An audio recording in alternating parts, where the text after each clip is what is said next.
Good morning and welcome to KidNuz. I'm Kim. Today is Wednesday, January 6th, 2021.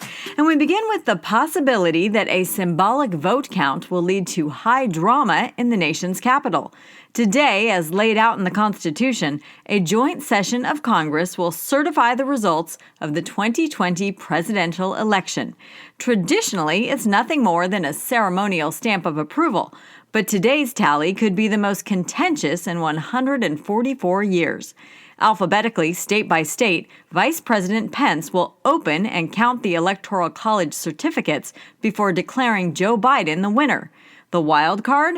More than 100 Republican lawmakers have promised public objections and political fireworks in a last-ditch effort to help give the victory to President Trump. Democrats and even many in Mr. Trump's own party are saying enough already, that with or without today's debate, it'll be Mr. Biden taking the oath of office on January 20th. And then there's Georgia. That one state is holding all the cards to the balance of power in the U.S. Senate. And as of this recording, its two runoff races are still too close to call. Democrats need to win both to create a 50-50 split. Republicans need just one to keep their majority. More than 3 million ballots were mailed in early. But by law, none could be counted before the polls closed yesterday. Election officials tallied votes until after midnight before taking a break. They'll restart this morning and say they could potentially have a handle on the results later today. One race that is not still up in the air, the Heisman. Last night, in a virtual ceremony, Alabama's DeVonta Smith was named the best in college football, making him the first wide receiver to win the award since 1991. Sports writers credit Smith with leading the Crimson Tide back into contention for this year's national championship, which is scheduled for Monday but reportedly might get pushed back a week. According to AL.com, Ohio State may ask to play on the 18th instead of the 11th because of a coronavirus outbreak among players and staff. The report says the team could be without an entire position group due to testing and contact tracing. We don't often hear news out of Norway, but a recent headline has the world pretty charged up. That Nordic nation is now the first on the planet to sell more electric cars than gas, diesel, or hybrid. According to the country's road federation, battery-powered vehicles accounted for 54% of all new cars sold last year, a global record that was up from 42% in 2019. And, even more remarkably, up from just 1% of the overall market a decade ago. Norway is aiming to be the first country to end the sale of all gas and diesel cars by 2025. Still staring at your now crispy Christmas tree? Not sure what to do with it? Consider giving it to the goats. Farmers say not only does it make a tasty winter treat, but your tired old Tenenbaums are a novelty that helps the animals fight off winter blues. One goat owner in Canada says they'll pounce on it and eat it within minutes. Whenever food is on the scene, they lose their minds. And it's apparently good for them.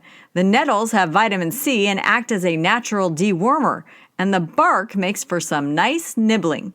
The only rules for donating? No flocked trees, and remove all of your decorations because the evergreens go into the goat pens whole. Your move, Hollywood. Fresh off the chess success of The Queen's Gambit, filmmakers are reportedly considering a starring role for another gaming favorite, the Rubiks Cube. The six-sided twisting puzzle's popularity soared in the 80s, shortly after Hungarian professor Erno Rubik invented it to teach his students about the use of space. And now, 40 years and the worldwide sale of 350 million colorful cubes later, Variety says the brain tease will take the lead in a feature film. There's no release date yet, and the movie's style is still under wraps. But the producer says he's looking forward to creating a complex Rubik's universe for the big screen, and maybe even a Rubik's Cube game show for TV. That's it for KidNuz this morning. Now our KidNuz quiz. What is taking place in Congress today? Certification of the 2020 presidential election. Who won the Heisman Trophy? Alabama's DeVonta Smith. What country is the first in the world to sell more electric cars than gas, diesel, or hybrid? Norway. Which animal likes to eat old Christmas trees? According to farmers, goats. In One for the Road, why you should never discount the importance of an intern. Over the weekend, audio tapes surfaced of President Trump trying to convince Georgia's Secretary of State to take another look at his election results. That got the headlines, but it's what happened before the conversation that got our attention. According to Bloomberg, White House personnel tried to call 18 times, and each time the intern answering the phone hung up, sure that it was a prank. The president and the Secretary of State didn't connect until someone in Mr. Trump's circle found a cell phone number that took the intern in question out of the equation.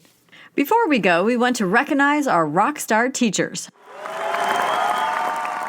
First to Texas for Ms. Diane at Luna Middle School in San Antonio and Ms. Stevenson at Marshall Middle School in Beaumont.